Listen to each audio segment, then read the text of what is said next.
ಶಾಮನೂರು ಶಿವಶಂಕರಪ್ಪನವರ ಒಂದು ಅಗಲಿಕೆ ಇಡೀ ಸಮಾಜಕ್ಕೆ ಮತ್ತು ಅನೇಕ ಮಾದರಿ ಕ್ಷೇತ್ರಕ್ಕೆ ತುಂಬಲಾಗದ ಒಂದು ನಷ್ಟವನ್ನು ಭರಿಸಲಿಕ್ಕೆ ಒಂದು ಸಂದರ್ಭ. ವಿಶೇಷವಾಗಿ ಮಹಾಸಭಾದ ರಾಷ್ಟ್ರೀಯ ಅಧ್ಯಕ್ಷರಾಗಿ ಆ ಸ್ಥಾನಕ್ಕೆ ಒಂದು ನ್ಯಾಯಯುತವಾದಂಥ ಒಂದು ಆ ಜಾಗದಲ್ಲಿದ್ದು ಅನೇಕ ನಮ್ಮ ಧರ್ಮ, ನಮ್ಮ ಉಪಪಂಗಡಗಳು ಎಲ್ಲದೂ ಕೂಡ ಇದ್ದರೂ ಕೂಡ ಸರ್ವ ಉಪಜಾತಿಗಳನ್ನು ಕೂಡ ಒಟ್ಟಾಗಿ ತೆಗೆದುಕೊಂಡಂಥ ಒಬ್ಬ ಧೀಮಂತ ನಾಯಕರು. ಆ ಜಾಗಕ್ಕೆ ಒಂದು ನ್ಯಾಯವನ್ನು ತುಂಬಿಕೊಟ್ಟಂಥ ನಮ್ಮ ಹಿರಿಯರನ್ನು ನಾವು ಕಳ್ಕೊಂಡಿದ್ದೀವಿ. ಮತ್ತು ಸಹಜವಾಗಿ ಒಂದು ಕಷ್ಟಜೀವಿಯಾಗಿ ವಿದ್ಯಾಭ್ಯಾಸದ ಒಂದು ಕೊರತೆ ಅವರಲ್ಲಿದ್ದರೂ ಕೂಡ ಇವತ್ತು ಲಕ್ಷಗಟ್ಟಲೆ ವಿದ್ಯಾರ್ಥಿಗಳಿಗೆ ಶಿಕ್ಷಣ ದಾಸೋಹ ಮಾಡಿದಂಥ ಒಬ್ಬರು ಹಿರಿಯರಿದ್ದಾರೆ. ಮತ್ತು ಯಾವಾಗಲೂ ಕೂಡ ಒಂದು ಕೈ ಯಾವಾಗಲೂ ಕೂಡ ಸಮಾಜಕ್ಕೆ ಆಧ್ಯಾತ್ಮಿಕ ಕ್ಷೇತ್ರಕ್ಕೆ ದೇವರು ದಿಂಡು ಯಾವುದಕ್ಕೂ ಕೂಡ ಕೊರತೆ ಆಗಲಿ ಅಂತ ಒಂದು ಹೃದಯ ಶ್ರೀಮಂತಿಕೆ ಇರೋಂಥ ಒಬ್ಬ ಹಿರಿಯರು ನಾವು ಕಳ್ಕೊಂಡಿದ್ದೀವಿ. ವಿಶೇಷವಾಗಿ ನಾನು ನಮ್ಮ ತಂದೆ ಮೊನ್ನೆ 15 ದಿನ ಕೆಳಗೆ ಸ್ಪರ್ಶ ಆಸ್ಪತ್ರೆ ಹೋಗಿ ಮಾತಾಡಿಸ್ಕೊಂಡು ಕೂಡ ಬಂದಾಗ ಕೂಡ ಆ ಮುಖದಲ್ಲಿ ಆ ಕಳೆ, ಲಕ್ಷ್ಮೀ ಕಳೆ ಹಾಗೇ ಇತ್ತು.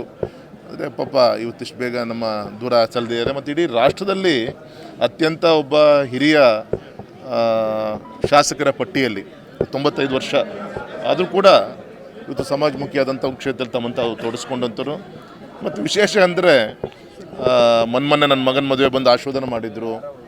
ಮೊನ್ನೆ ನನ್ನ ಶಿವಮೊಗ್ಗಕ್ಕೆ ಬಂದಾಗ ಕೂಡ ಅವರು ಹೃದಯ ವೈಶಾಲ್ಯತೆ ಯಾವ ರೀತಿ ಇರ್ತಾನಕ್ಕೆ ಅನೇಕ ಉದಾಹರಣೆಗಳು ನಮ್ಮ ಕಣ್ಮುಂದಿದೆ. ಆದರೆ ನನಗೆ ವೈಯಕ್ತಿಕವಾಗಿ ನನಗೆ ಅನುಭವಕ್ಕೆ ಬಂದಿದ್ದು ಅಂದರೆ ಒಂದು ಧಾರ್ಮಿಕ ಕಾರ್ಯಕ್ರಮದಲ್ಲಿ ರಾಘು ಒಳ್ಳೆ ಕೆಲಸ ಮಾಡಿದ್ದಾನೆ, ಅವನಿಗೆ ಆಶೀರ್ವಾದ ಮಾಡಿ ಅಂತ ಅವ್ರು ಹೇಳಿದ್ದು. ಯಾವುದು ಪಕ್ಷ ಬೇರೆ, ಅರೆ ಯಾವುದೇ ಒಬ್ಬ ವ್ಯಕ್ತಿಯಲ್ಲಿ ಒಳ್ಳೆ ವಿಚಾರಗಳು ಇದ್ದಾಗ ಅದು ಗುರುಸುವಂಥ ಕೆಲಸವನ್ನು ಮಾಡ್ತಾಯಿದ್ರು ಅನ್ನೋಕ್ಕೆ ಅದೊಂದು ನನ್ನ ಜೀವನದಲ್ಲಿ ಆದಂಥ ಒಂದು ಒಳ್ಳೆಯ ಅನುಭವ ಅದು. ಇಂಥ ಒಬ್ಬ ಹಿರಿಯರನ್ನು ಕಳ್ಕೊಂಡಿದ್ವಿ. ನಮ್ಮ ತಂದೆ ಯಡಿಯೂರಪ್ಪನವರು ಮತ್ತು ಅವರು ಅವಿನಾಭಾವ ಒಂದು ಸಂಬಂಧಗಳು. ವಿಶೇಷವಾಗಿ ಯಡಿಯೂರಪ್ಪನವರು ಮುಖ್ಯಮಂತ್ರಿ ಇದ್ದಾಗ ನಮ್ಮ ವೀರಶೈವ ಮಹಾಸಭಾ ಕಟ್ಟಡ ವಿಚಾರದಲ್ಲಿ, ಸಮಾಜದ ವಿಚಾರದಲ್ಲೂ ಕೂಡ ಅವರು ಉದಾಸಿ ಇವತ್ತು ನಮ್ಮ ಜೊತೆ ಇಲ್ಲ ಲಿಂಗ ಅವರೆಲ್ಲ ಸೇರಿ ಒಟ್ಟಾಗಿ ತೀರ್ಮಾನ ತೆಗೆದುಕೊಳ್ತಾ ಇದ್ರು. ಈ ರೀತಿ ನಮ್ಮ ಸಮಾಜದ ಒಂದು ದೊಡ್ಡ ಒಂದು ವಜ್ರ ಅನ್ನೋ ಒಂದು ಆಸ್ತಿಯನ್ನು ನಾವು ಕಳ್ಕೊಂಡಿದ್ದೀವಿ ಅಂತೇಳಿ ನಾನು ಹೇಳಿಕೆ.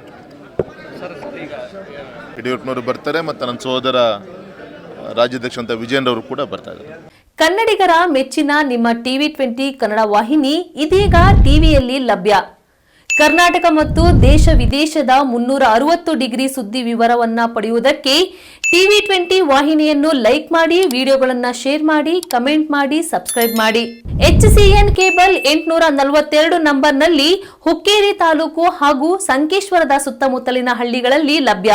PCN ಕೇಬಲ್ 129 ನಂಬರ್ನಲ್ಲಿ ಹಾರುಗೆರೆ ಸುತ್ತಮುತ್ತಲಿನ ಹಳ್ಳಿಗಳಲ್ಲಿ ಲಭ್ಯ.